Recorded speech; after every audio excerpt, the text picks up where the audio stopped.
The war in Ukraine has taken a toll on Holocaust survivors inside and outside Ukraine.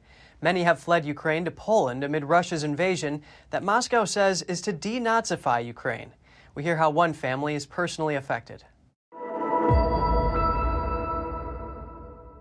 Joining us today is Dr. Celina Nadelman, who is a cancer biopsy doctor. Thank you for coming on the show, Dr. Nadelman. Thank you for having me. Now, the Holocaust and Human Rights Education Center in New York is condemning the ongoing invasion of Ukraine. The center says it supports the Ukrainian people, including Holocaust survivors still living in the country. How has the war affected Holocaust survivors in your family? Well, as a daughter of a Holocaust survivor, it has actually created quite some anxiety in our household. My mother was 5 when the Nazis invaded Poland and was actually trekked to the east to avoid the Nazi invasion as they invaded Poland from the west, to my grandfather's hometown, which was Tarnopol, which is now Ternopil, which is actually in Ukraine. My mom has suffered, obviously, from World War II and the experience that she had as a Holocaust survivor. Thankfully, she survived, and my grandparents, who were deported to Siberia at the time, survived, and they met up at the end of the war.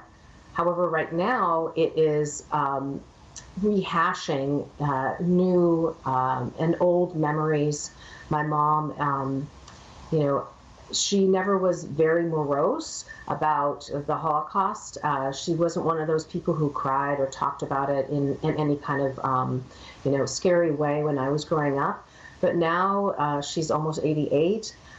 She's one of the few remaining Holocaust survivors who can actually speak about her story. She does go and educate schools about what's going on, and she is feeling quite anxious these days.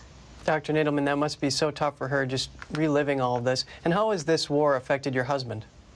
Well, initially my husband had escaped the Soviet Union as a refugee.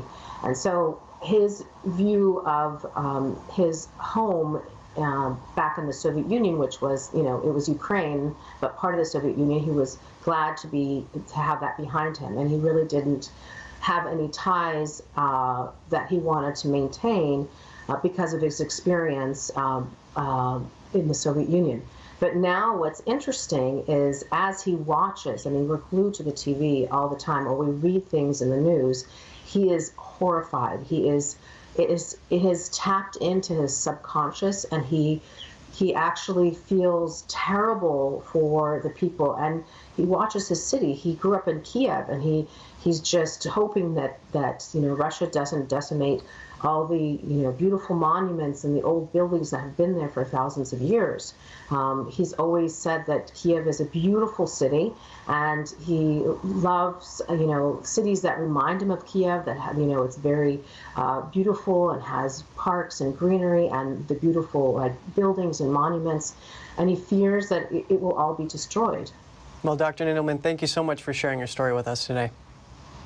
You're very welcome. Thank you for having me.